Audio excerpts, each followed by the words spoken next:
This is most likely the way the material is presented to you. We'll take it slightly different directions.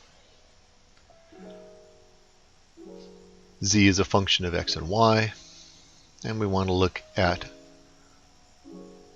partial derivatives.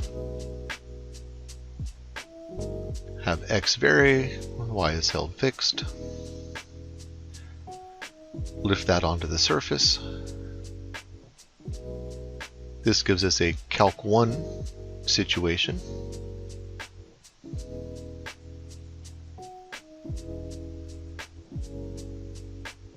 Z is a function of x alone, so I can take in calc3 derivative. And we use the partial notation to reinforce the fact that we're in a two-dimensional setting.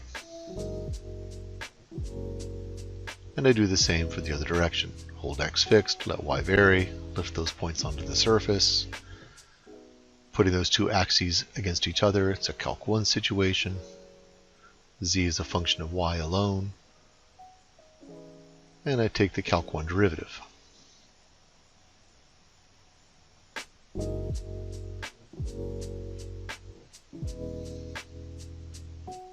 So far, so good. We can do this for any axis, not just x and y axes. So now we have a t-axis. Lift all those up. Then I graph z versus the t-axis. It's a calc3 picture.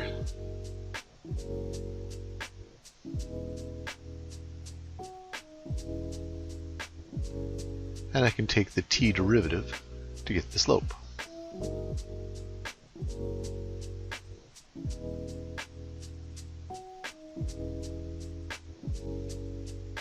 Every point on this t-axis is parameterizing an xy point in terms of t. Those get fed into the function. So z is a function of t through the composite map. Taking the derivative, I need to do the chain rule, which is explained as the spaghetti diagram or whatever your instructor said.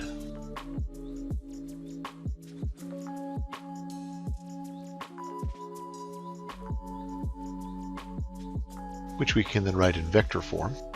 And this is how we define the gradient. U hat is the slope vector. We want it to be unit length so that one length of t is one length of x is one length of y. And these are called direction vectors.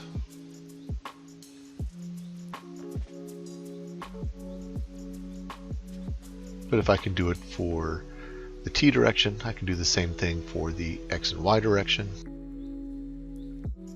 So our standard coordinate vectors, we'll use the E notation because we'll be doing n-dimensional.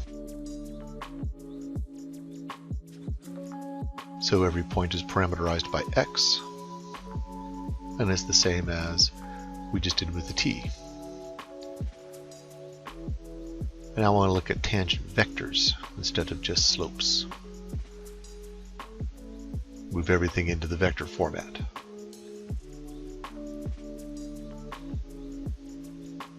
So that tangent vector follows the same ratio as a slope.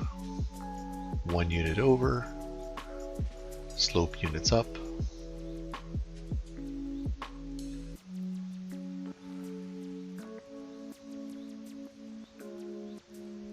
And I get my tangent vector to the surface at that point.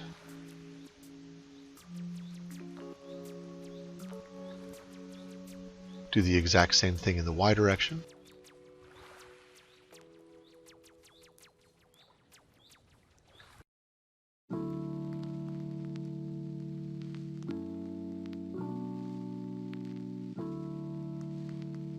The slope gives me a tangent vector.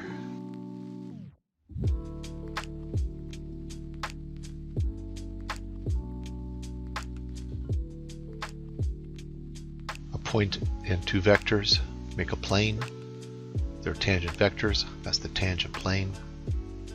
So any other vector in that plane is a linear combination of those tangent vectors. In particular, taking the u hat vector and lifting it up to the tangent plane gives me the blue tangent vector. u1 of the first vector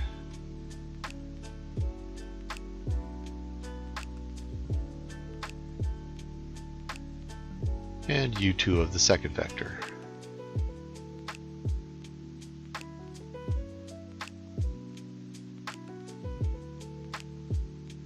Collecting components.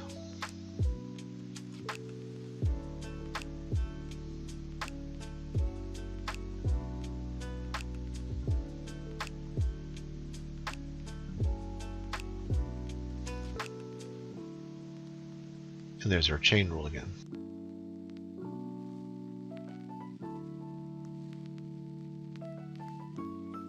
We still need to review parameterizations of lines, planes, solids, and differentials.